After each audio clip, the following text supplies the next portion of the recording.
when Trayvon Martin was first shot, I said that this could have been my son.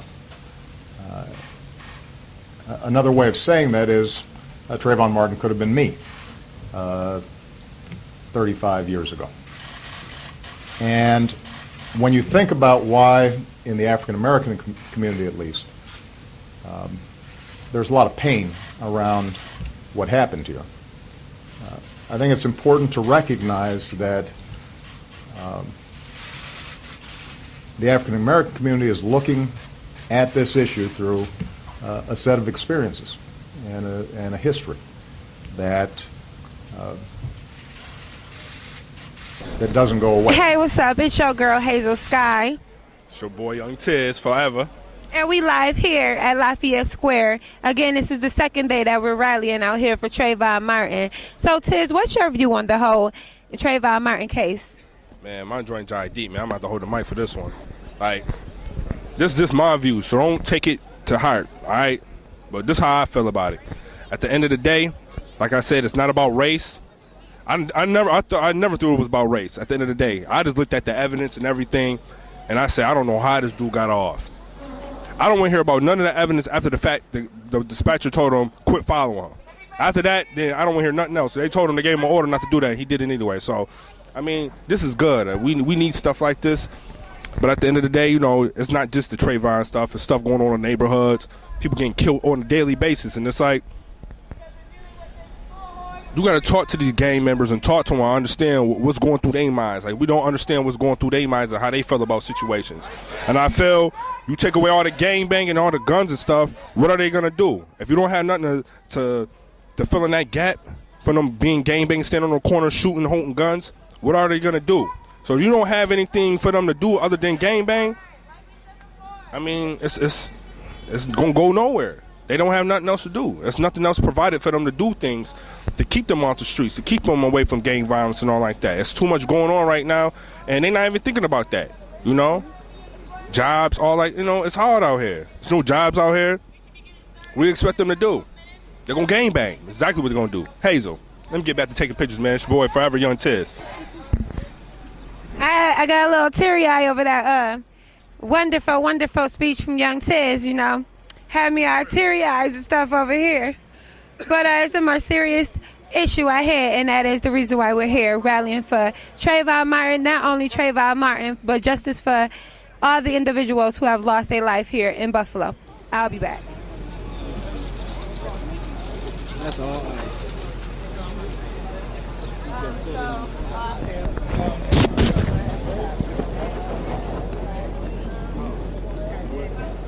A moment of silence, not for just Trayvon, but for the last 10 murders that happened on the east side of Buffalo, and murders in other places that we don't know about. But we're here to focus not just Trayvon Martin, but to focus on a lot of nameless youth that fall every day. We can't get so focused on George Zimmerman that we're looking past other criminals that's the same color as you and I. Okay, that's all propaganda. They don't focus on things that affect our direct community. They keep us fogged. So we want to take a moment of silence for all the murders, the senseless murders in Buffalo, and for Trayvon Martin and other great young leaders who died just so we could be here. Moment of silence, please.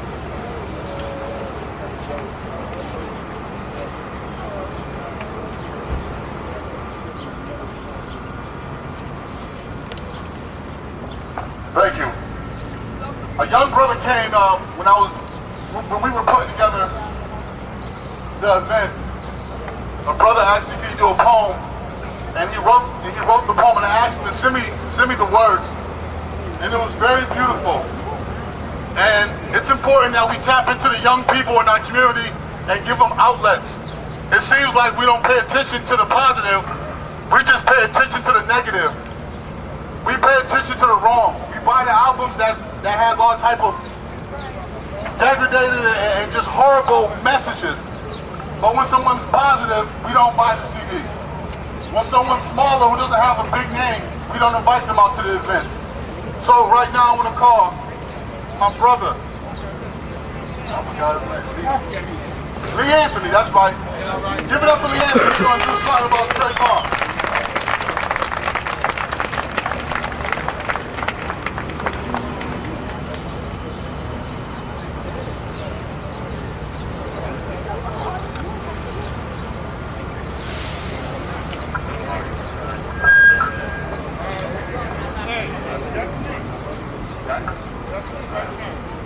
All right, everybody. My name is Lee Anthony. I want to thank everybody for coming out today. Part of this positive movement. I'm glad we're going about it this way. And when my bad. All right. I'm good. All right. All right. Nah, but when I heard about the verdict, it just hit home. You feel me? And I just was inspired to write a spoken word, and when I heard about the rally, I thought this was my opportunity, to share with you guys, to give us some empowerment, to uplift us, give us some hope, and keep us encouraged. All right, so I said, justice. What is justice in a country that thrives off of money, power, respect? A country that's built off corruption, lies, and greed. A country that once believed slavery was right, that murder can be justified and says we're a democracy, yet never practice what we preach. This is my country. A country that verbally speaks equality but actions speak racism. A country whose flag represents freedom but saying colors flashing will take it. Being a citizen of my country prohibits you from breaking the rules. Being a cop allows you to break the law. A land where you can get off for killing a boy, but facing life for killing a dog. Right. I live in a country where being a hypocrite is a way of life. Where we live wrong, we speak right. Where we're misled by the media and afraid to seek light. Man, my country is a place I call home. A place where the rich stay rich, the poor get taxed, never get ahead, can't breathe, they still manage to get a noose around my neck. So here we are again, years later, not with Emmett Till, but with Trayvon Martin. How much blood got spilled before we get tired of this nonsense? So we say, God bless America. The problem is, America doesn't bless God. We're killing one another, blaming it on race. Love for one another, there's a lack of. Hate for one another, there's abundance. I can't believe we still remain in God's grace. So, let's not come to amnesia, forget his story. He who spoke about his dream, who believed that we can be unified, some adopted, but most assassinated as a king. So I said, one nation under God, with liberty and justice for all.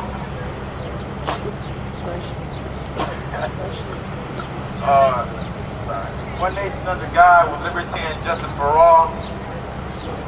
Words that shall be spoken with loyalty to one's race, yet spoken with acknowledgement that we the people rise and fall together. And mine? No. In our country. Thank you.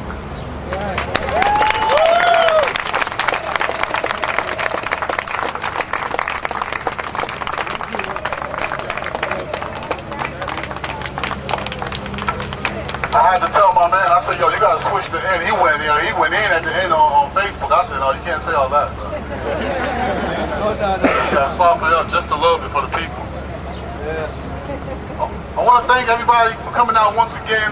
My name is Kadil Atif of the Street Council. It's a new organization that's for everybody. Not just one person, not just a psychologist, not just someone with a master's degree, not someone with a right in our community. And not just our community. A Caucasian man I just put on my page today was choked. He's 28 years old. He had Down syndrome. Police choked him to death, trying to get him out the movie theater. He didn't know what was going on. He called for his mother, They choked him to death. 28-year-old Caucasian male. Let's make one thing clear. Oppression, if it's not fought, will come to your front door. I don't care how you look. If you want to say, oh, this Trayvon Martin thing, oh, well, well, he should have, he probably had an attitude. Okay, cool. But understand that when you don't fight evil, that evil will come tap on your shoulder. It's time for us as a people to not just stand around, to not just be on Facebook and Twitter, to not just be in our church, our mosque, to not just be with our organization, but to come as a people together like this. Put our egos aside. Stop waiting for the mayor or any politician to make things right when you lay your head at. They don't know what you're eating that night. They don't feel that hunger pain. They don't know what's going on sometimes, man. We going through something right now. That's the line called the last days. Come on now. And they say, in desperate times, you have desperate measures. Come on now. Right? We in the last days. If you look at these kids, and you got two eyes, you better understand we in the last days. Speak. If you look at these young girls, and you got a set of eyes in your head, you better know we in the last days. When the mama and the daughter dance to the same songs, you better know we in the last days. When the father is giving his son a gun, saying, go protect yourself, we in the last days. When some of the pastors and some of the teachers are sleeping with the congregation, we in the last days. When politicians are moved by money and power, we in the last days. I can't look into nobody's heart and judge nobody, but I can look at your actions. I can look at your actions. And we're talking about George Zimmerman, but we wasn't talking about Abner Louima. Sodomized with a mop stick. Sodomized with a mop stick. We wasn't talking about Amadou Diallo. Come on now. And we wasn't talking about that little black boy who died in the back of a police car. They say he shot himself in the head. They searched him 2 times, then put him in the back of the police car. And then next thing you know, he's shot in the head. They say he cuffed himself. They missed the gun from searching him, and he shot his own self in the back of the head. Okay? If you do not correct these actions will come and tap on your front door. I promise you that. They coming. And we talking about George Zimmerman making it a white or black thing. Brothers as well. Man, these white people, man, he wasn't even white. He wasn't even white. But that's called propaganda. If I could get you to keep looking at a white man and not look at that cop, then I did something good. If I could get you to keep looking at the white man while somebody just killed your brother in the middle of the street, then I did something good. If I could keep on getting you to look at the white man while this boy who died on Keno laid in the street for a half hour with 7 bullets in his chest, then I did something good. Time out for all this, the white man on top of the list and the black man is out of the way. So, man, we strong. We strong black brothers. But we become like Zimmerman when we don't raise our kids. We're killing them. We become like Zimmerman when we put our kids in these educational systems. Educational systems, and there's nobody who can relate to their pain, their anguish, and their hurt. And we sit there, we see them every day. And we send them to school for 8 hours a day. And they come home and you tired, you trying to get your love life, you trying to get your groove back. But meanwhile, what is he learning? He telling the teacher, whatever, man, somebody was shooting on my block and I ain't do my homework. He lying. Somebody shot in your block? Don't worry about it. Pacify him. We pacify these little kids, the educational system pacifies them. And it pushes them through. No child left behind. And they push him through again, no child left behind. And we push him through again, and we push him through again, until we push him out to school, and the cop is killing him on Fan Man Street. Come on now. No child left behind? Man, you sent that child to death. Because you gotta understand that for kids in the African American neighborhoods and black communities, there are different recourses for if you don't graduate. Talk about it. It's a different repercussion for him. If he don't get up and go to school and be the best he could be, if he don't graduate. I told the teacher, I said, listen, we gotta be hard on him. He may have to get his butt whooped. He may have to get his butt. No, we don't know. I said, let me tell you this.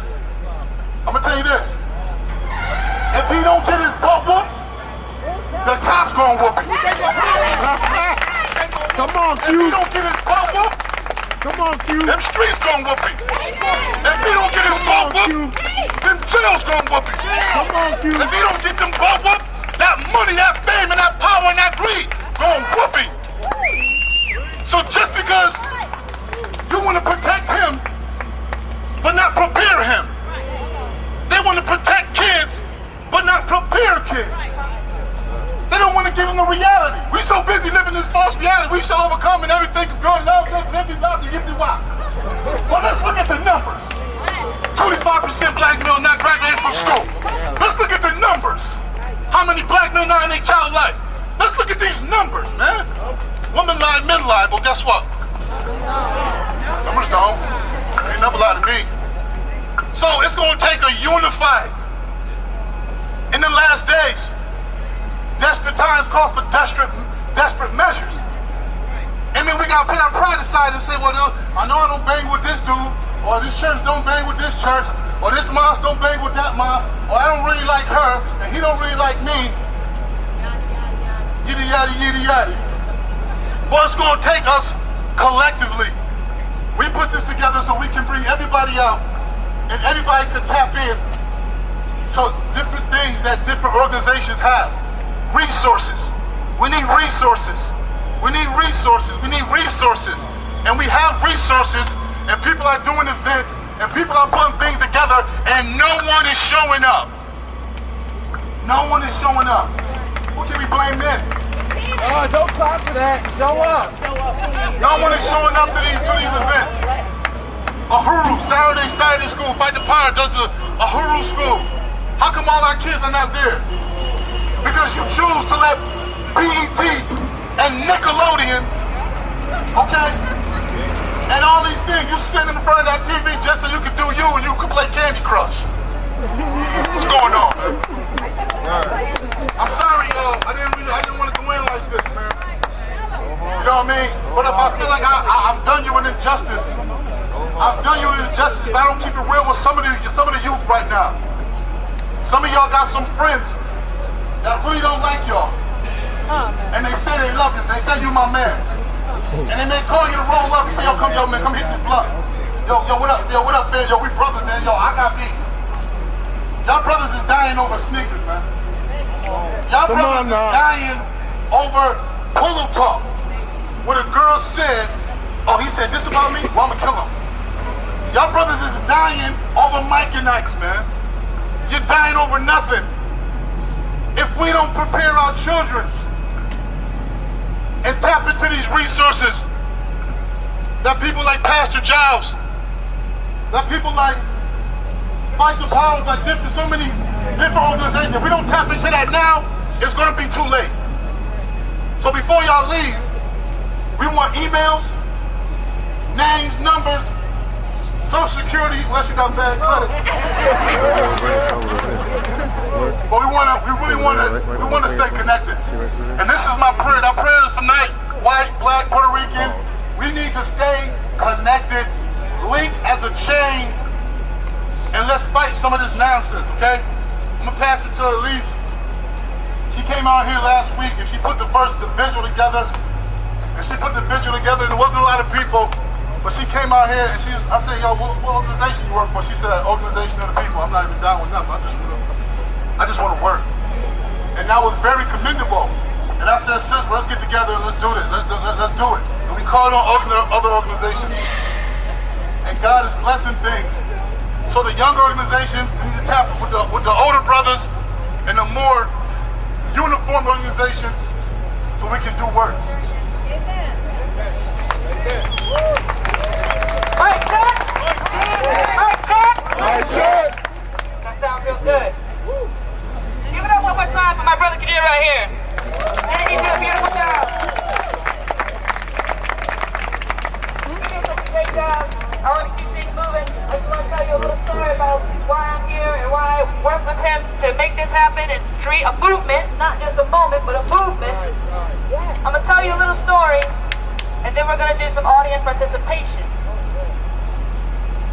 I went to Cuba not too long ago, and while I was there, I did research on the government's policies towards the LGBT community, which, if you don't know, are actually kind of excellent. But it wasn't always that way. They used to persecute them. They used to lock them in prison, bar them from getting jobs, send them to work camps. It used to be really horrible. And all of a sudden, with a finger snap, it was better than most countries in the world. So I got to sit down with the director of the National Center for Sexual Education and Health, and I asked him, why? What changed? And just to summarize it very briefly, he told me, well, basically, all Cubans are comrades, and all comrades are created and to be treated equally. Now, here in this country, we're not all equal. Some of us are richer than others, some of us are poorer than others, and that's just the way the free market system goes, love it or hate it. But we make those sacrifices because we believe that it all plays out for the betterment of the good. Some of us might suffer, but as a whole, as a nation, we're all supposed to be thriving. We also make those sacrifices because under our government, under our Constitution, we are all equal in the eyes of the law. We all have the same rights. As American citizens, we are all equal. But some of us have known for a while now, some of us are just really grasping it. That's not true. We are not all treated equally in the eyes of the law. We are not following our Constitution to the T, the way it's supposed to be. You might be asking what's wrong with that.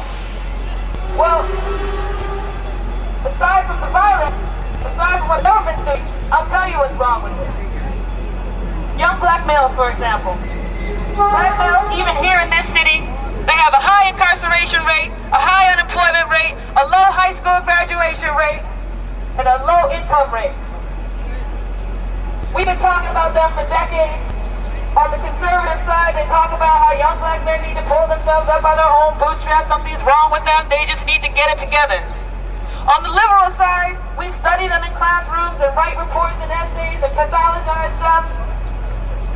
But we all talk about them as if they're a them, as something other, some other species to be figured out on its own or taken care of on its own. That's not true. We are all American citizens. The young black man problem isn't their problem, it's our problem. As a city, if a large percentage of your population is failing, how do you plan to succeed?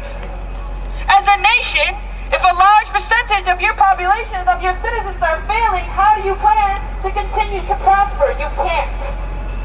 We have to stop treating this like it's a them problem, like it's a their problem. It's our problem. It's every American's problem. I don't care what your color is. If you're a citizen, if you pay taxes, this is your problem. Also, don't give me that bullshit as poor people don't pay taxes. We all pay taxes in some form, so don't try and play me. We make these sacrifices because not only are we supposed to all be equal in the eyes of the law, but ideally everything's supposed to work out. We're supposed to have trust in the system and trust between each other as neighbors. Well, we've already lost trust in the system. That was lost a long time ago. But what I started to see recently, since this whole Zimmerman verdict, what's really been making itself apparent is that we are tearing apart the trust between ourselves as neighbors. We are tearing apart the trust between ourselves as neighbors. And let me tell you something, this is not just a young black man issue. Unfortunately, the list of communities that are disenfranchised by oppression in this country grows, okay? Poor people of color, poor white people, poor rural white people, women, poor women of color, disabled people, veterans, prisoners, ex-prisoners, and the list goes on. If you add it all together, you have a large percentage of this country and of this city failing. They're in turmoil. And we are failing them as neighbors because we're starting to stop trusting each other. This event is to make sure that we can start gluing ourselves back together. We might not be able to trust the system, but if we don't have each other, we have nothing. Because united we stand, divided we fall. So here's what we're gonna do, so that you know what time it is tonight. I know everybody's angry. I know everybody has some feelings. I have some feelings too. We don't all always have the same feelings, but we need to make sure that we respect each other's feelings.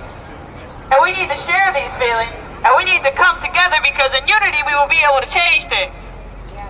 So just so you know what time it is and that this is about rebuilding trust, here's what we're going to do. You are going to turn to the right of you. And you are going to grab someone's hand and you are going to look them in the eyes and you are going to say, I love you. I respect you. You are my neighbor. And then you are going to turn to the person to the left of you and you are going to say, I love you. I respect you. You are my neighbor. And then you are going to turn to the person What's going on, man? you are the back I love you. I respect you. You are the peacemakers. Everyone in your whole area. I love you. I respect you. You are my neighbor. I love you. I respect you. You are my neighbor.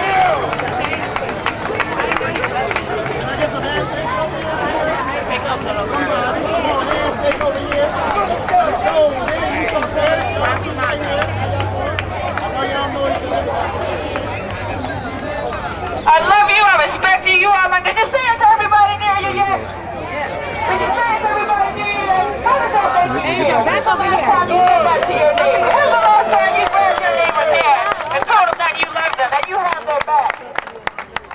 That's what this is about. We have a bunch of different organizations and individuals who are going to get up here and speak to you about what they do and what they stand for. You might not agree with them. You might not think they're doing it the right way, but guess what? You love them and you respect them and they're your neighbor. Somebody up here is going to say something that rings true to you. And when this is all done, like my brother said, we're going to take some emails down and we're going to create a giant listserv. So that even if you don't like what one organization is doing, you can find out what the other one is doing, and you can go to that. But if you have a friend who might like that other organization, you can say, hey man, I don't really vibe with them that well, but you might, and you should go. We have to get back to engaging with our community. All right, we got an election coming up. Is everybody going to vote? Is everybody registered?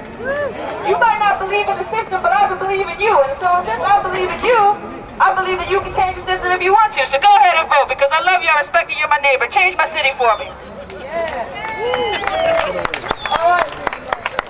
I think my brother is doing an interview, and he has the list of people who are going to speak.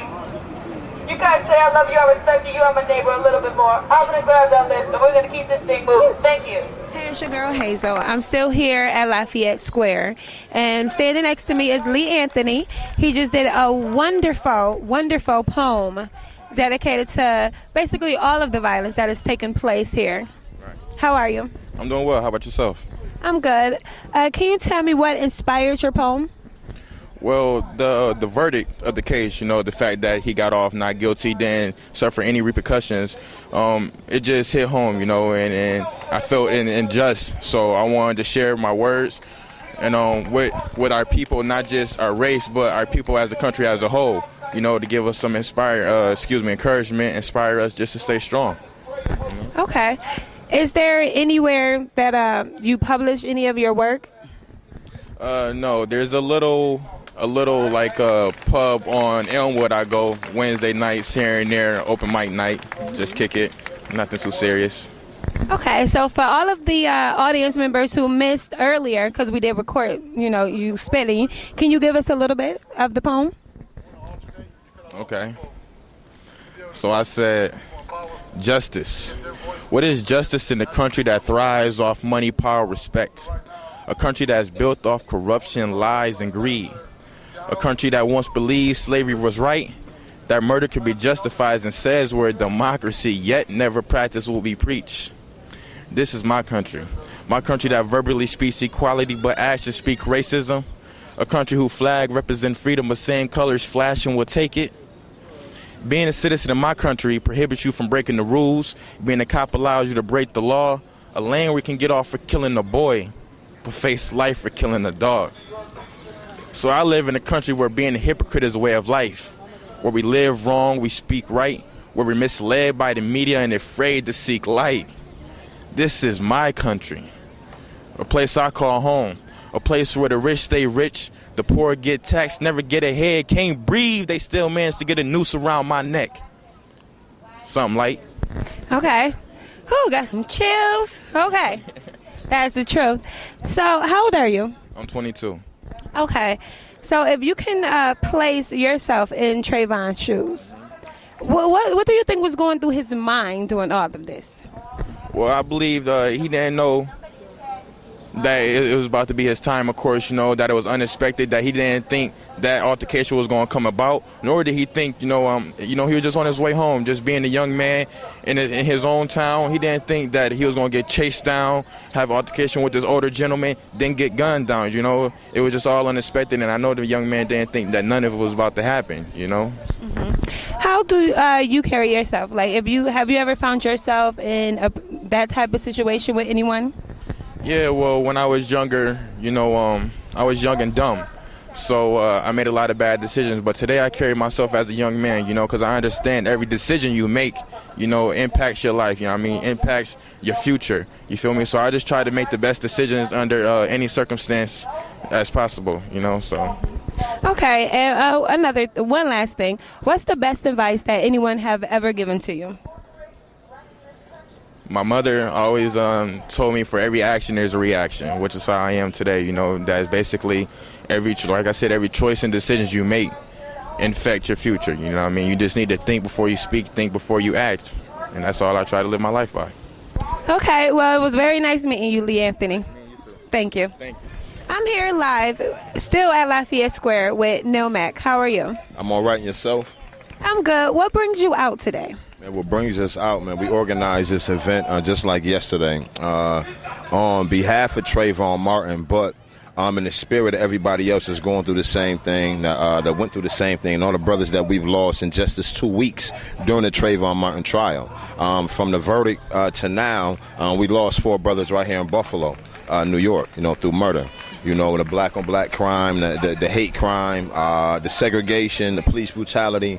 It's still all the same. We're still feeling the ills of it right now. We passed bills. We have a black mayor here in the city, the first black mayor and the first black president, and we still go through the same oppression.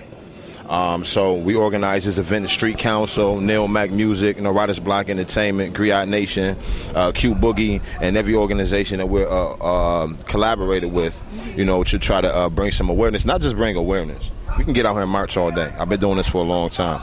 But I'm talking about actual change. Everything from making bills and actually changing legislation to changing our mindsets, our language, and the way we live every day. Okay. Where can we get information about the Street Council? You can go online, streetcouncil.com. You can also go on Facebook. Check out Quadir Habib's page, Neil Mack's page, Lexus Gilbert's page. On Facebook and sign up, and you can actually get all the information for the new events that we have up and coming, and way we can actually change. The Street Council is about actually being in the streets, going door to door, and if someone has an issue, have a real problem. I'm talking about a murder beef problem, a situation like that you can't handle. We're going to infiltrate that and try to come in between that. We have a lot of different resources that I will not disclose at this time because we are in a movement.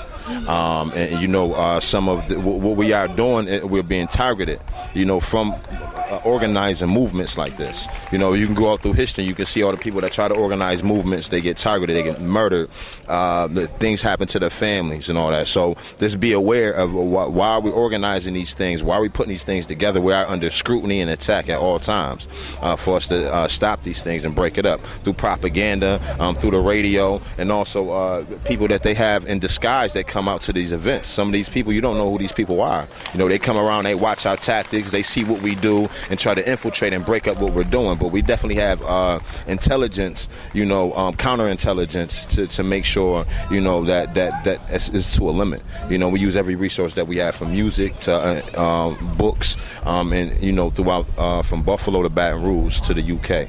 This movement is movement. Okay, where do you see this movement going? The movement won't stop.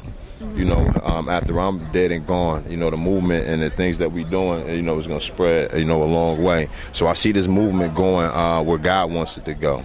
And I'm talking about whoever you praise. If you Muslim, Christian, if you atheist, if you Baptist, if you're Jewish, this movement is for every race, color, and creed. Because I'm Neil Mack, and we're trying to bridge the gap between the young and the old and the white and the black.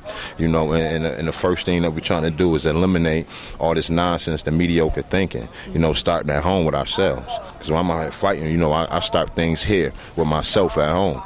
you know, in my mind state and in my life, and elevate it by example also. You know, so the movement, I mean, it will go as far as God wanted to go. That's all I can say about that. What do you think the last thoughts were that was going through Trayvon's mind? Why is this guy trying to kill me over Skittles and the Arizona iced tea? All right? What he said is true. Why are everybody here? Really, why are you here? Because the corporate media told you that Trayvon Martin died. The corporate media didn't tell you that 313 other black men were murdered by police officers and vigilantes. The corporate media didn't tell you about Ramarley Graham and Kamani Gray and Kenneth Chamberlain, who hit a life alert button and ended up getting his door bust down and getting tased and shot because he didn't want to let the cops in his house. They didn't tell you about that. They chose this story to divide us. And that's why we're here to unite us. Okay? And this problem is old. We have a new Jim Crow here. Things have not changed. Okay? They've gotten more complicated. They've gotten more nuanced. They've decided to give a few of us some more money and power, so the rest of us think that we share in that. But we don't. Our streets are the same. And it's up to us as individuals to defend our streets. That's why we say whose streets when we march, because we're taking responsibility. So Buffalo Save the Kids is trying to stop this problem where it starts. And that's in the schools. And this system is a setup. It is designed to do this. People say it isn't working. It's working perfectly. Okay? When the first elections happened, you had to be a white, Anglo-Saxon, Protestant, property-owning male to vote under the Constitution. So don't get it twisted. We were brought here as slave labor, and there aren't enough resources for us to be sharing with them. And that's how it's always going to be until we decide as people our singular humanity is more important than our individual egos. And right now we got a lot of big egos. We got a lot of people here looking good. You know, a lot of Nikes out here. I got some on too. I can't front. But what we need to start doing is thinking economically, how can we support each other? Because the economic system is designed to keep us at the bottom. And this is why we are having an event on August 28th in Martin Luther King Park. Because 50 years ago, Martin Luther King gave the I Have a Dream speech at the March for Jobs and Freedom. That's what most people don't know. That march was a march for jobs and freedom. Because we are not free, we are not allowed jobs. 70% of our prison population is black. That's a higher percentage than was during apartheid. So a lot of people love Nelson Mandela. If Mandela was here, Mandela would be working to fight against this system. He wouldn't be putting a poster up about somebody else who had done something. So it's time for everybody in this room to come to the next thing and come to the next thing and come do something. And we have a very specific problem here in Buffalo, and that's our school board. And our school board right now is pushing our kids into the school to prison pipeline. If you don't know what that is, then you need to get this book, you need to Google it, you need to learn about it. Because it takes kids from suspension to expulsion to incarceration to probation, back to incarceration, to probation again, and back to incarceration because we are the new slaves. That's the way around the 14th Amendment. So we're trying to stop this problem at the front. I know they want to cut me off right now. I just want to give the rest of the people that Save the Kids a little opportunity to talk about specifically what we are going to do to stop this problem. Thank you, everybody. Please come out on the 28th. I'm live here with John Washington. How are you today? I'm doing fantastic. Okay, and prior to us speaking, you guys will be able to check out what it is that he actually said. Okay, what brings you out today?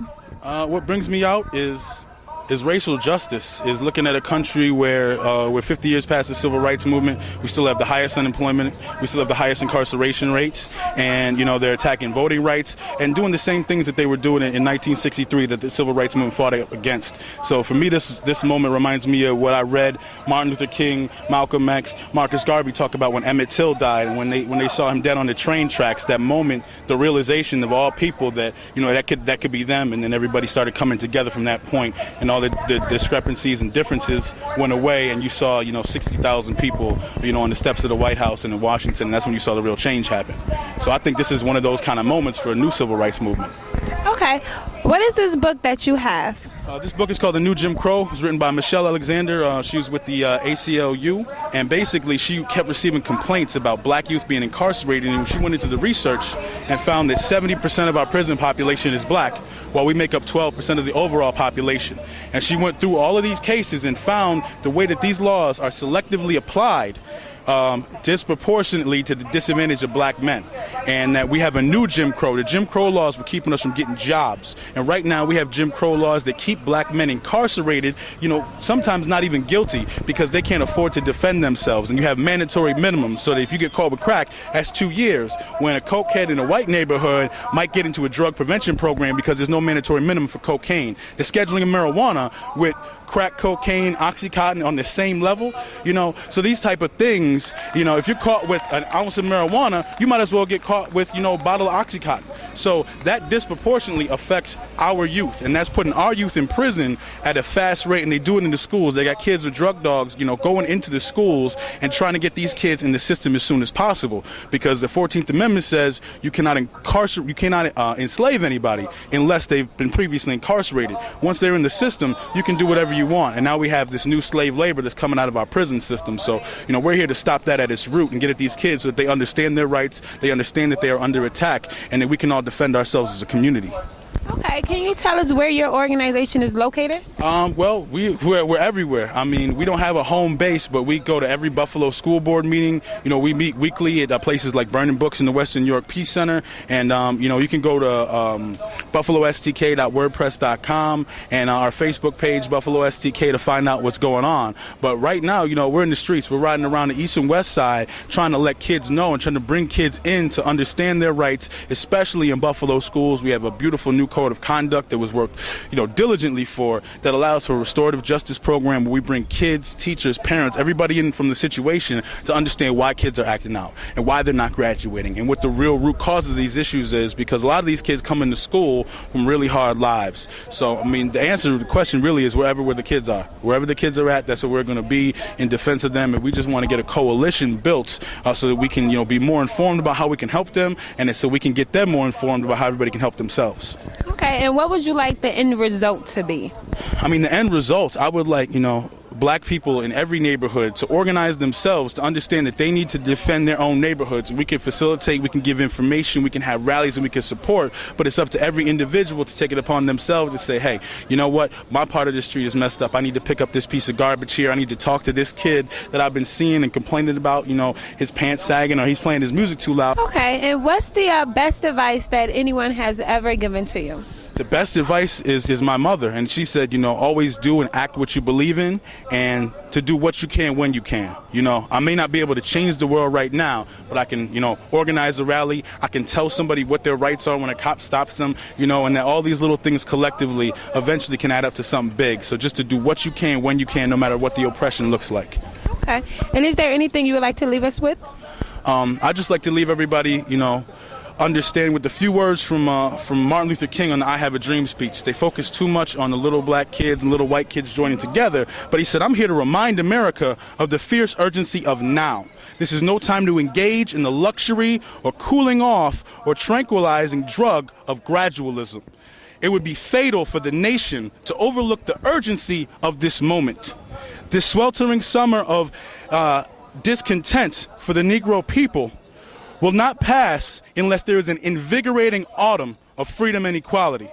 And there will never be rest nor tranquility in America until black people are granted citizenship rights, and the whirlwinds of revolt will continue to shake the foundations of our nation until the bright days of justice emerge. And that's a powerful statement that you don't hear from the I Have a Dream speech. They don't quote that in the commercials and on the shirts. But this man is talking about, look, we need to show our power to the power structure and let them know that collectively we're not going to let Trayvon Martin's or anybody else happen again, because we have the ability to come together as a people. Thank you, John Washington. Hi, what's your name? Brother Kamal. Okay, and you wanted to leave us with a couple of words? Just a couple. What I basically want to say is that the best way to get justice is to make sure that injustice never wins. Justice for Trayvon means never again. Never again. Never again. Ashe. Thank you. I'm here with Marsha Miller. How are you? I'm fine. How are you doing? I'm all right. And what brings you out here today? Just because, I mean, we all came out here for Trayvon Martin, but let's be honest, the issue is much bigger than that, not to take light away from Trayvon, may he rest in peace. But, I mean, somebody's civil rights and everybody's civil rights actually were violated that night. It was not just Trayvon who was violated, it was the whole black community that got violated. I think that we need to stop tiptoeing around the problem and admit that race is an issue. A lot of people are blind to the fact that we still have racial discrimination going on in the United States of America. So I feel like it's my job as a child. I am Trayvon Martin. Just like Trayvon Martin, if he was alive today, is me. So I just feel like I should take the initiative to help these children because somebody took the time to help me. And for that, I turned my life around. So I'm just here to support the youth and try to get the kids to gather together. And let's do the right thing. Okay, can you give us, because you talk about, well, you spoke about how you turned your life around. Can you give us a little background of what it was that you turned your life around from? Absolutely. I'm originally, like, everybody knows kids claim territories around here. So I'm going to go the street method. So maybe that some of these kids who may not understand will understand. I am from Bucktown, originally from Bucktown. I grew up in the Delavan, Daisy, Pansy area. I grew up with a good mother. She went to work every day, worked hard. She's educated. I turned to the streets. I went out. I used to sell weed. I used to get involved in violence. And I'm not too far off from that. I was blessed a year and a half ago to honestly turn my life around and do it wholeheartedly and fully. So I just like to show the kids, like, look at me. Most of them know me from selling weed, and they look at me now and they say, man, what a transformation you have made. And I was just lucky that for as long as I was in the street to leave without a criminal record so that I can still go and make something of myself and not worried about having to check that box that says if you have a felony. So I'm very blessed, and hopefully each one teach one and each one can save one. All it takes is one. So, you know, maybe if that one changes, he can go out into, or she can go out into her neighborhood and do the same thing that I did for them, they can do for somebody else. Okay, and I would like to commend you on changing, you know, your life around and getting everything together and actually putting forth the effort to helping someone who was just like you a year and a half ago. So are you a part of any organization? Yes, I'm actually, I work with Buffalo Save the Kids, but alongside that on the weekends, I have two young ladies that I just picked up from the neighborhood and decided to mentor them and try to, you know, bring them in and show them that you can be a powerful, strong black woman. You are capable of much more than being a teenage pregnancy, a woman in jail, a stripper. Let's be honest. You know, let's be honest. We got kids out here with people telling them you're going to be nothing but in jail, a stripper, a drug dealer, a drug addict. But I'm here to tell them that they're wrong. You can be anything that you put your mind to. What it is, man. It's your boy, Forever Young Tiz. We still out here at the, you know, the Trayvon, you know, rally going on down here. But, yo, we're going to keep it 1,000. We're going to keep it G. Like, racism ain't gonna never go nowhere. We're gonna keep it real. It's not gonna go nowhere. That's just how people feel, and you gotta change everybody's feelings for it to go away. That's not gonna happen. It take the person inside the person to do that. Like, I used to run in the streets, sell drugs, do all like that, but I didn't want to do that because I didn't want to do that. I didn't need no march or tell somebody come in my face and tell me you shouldn't do that. You got to make it upon yourself if you want to change for yourself. Start with yourself before you start trying to change everybody else, because you can't change nobody else if you can't change yourself. But at the end of the day, you know, what is racism? You know, the Trayvon joint, they says racism. But what about all the 10 murders on the east side? Or the dude that killed my brother? He was black. Was that racism? You know what I'm saying? I mean, it's messed up.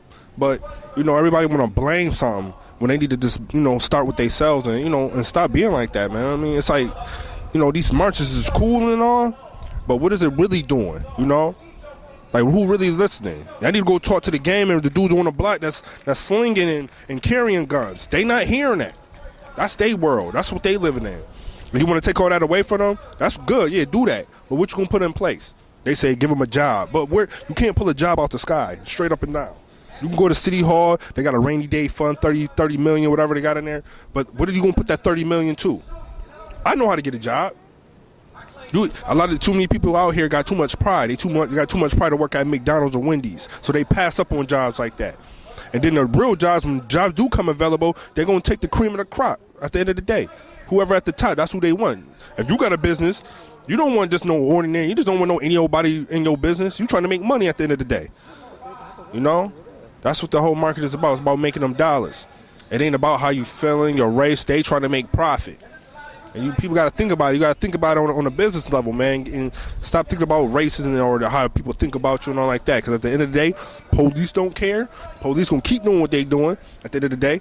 You know, it's going to take up to a cop to be like, all right, I'm going to stop whooping on people for any given reason. I don't want to stop doing that. That's what the cop got to stop, you know what I'm saying, got to start saying. So, you know, y'all want to keep it G, keep it real with yourself. And stop playing around because, you know, that's what's going on right now. Everybody want to, you know, do this. I'm with all the clapping. I'm with that. That's cool, but keep it real. Interception. Hazel Sky got to take over. Thank you. Man, interference any day.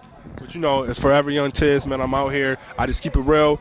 Hit me up on Facebook anytime, though. But, yeah, man, let's wake up. I'm going to die in these streets at the hands of somebody that looks just like me. How that feel? There's a 90% chance that we will as well. We're killing each other. We can blame European Americans all we want.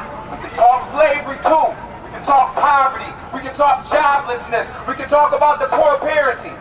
But what are you doing? What are you doing in the communities that you live in? Where's the African American fathers at? Where these kids at that you left behind? Where those kids you made and you walked away from? Because your baby mama won't let you see your kids. I got joint custody of mine. I spent 6 months with mine and she's 18 now. And I have a beautiful grandson from that. But I've always been involved in my daughter's life and she won't be a statistic. Young parent, yes. Statistic, no.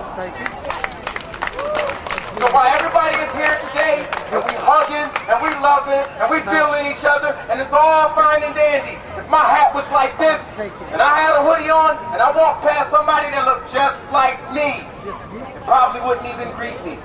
It probably would have nothing to say to me, and would walk the other way. And as unfortunate as that is, that's how it is in the inner city.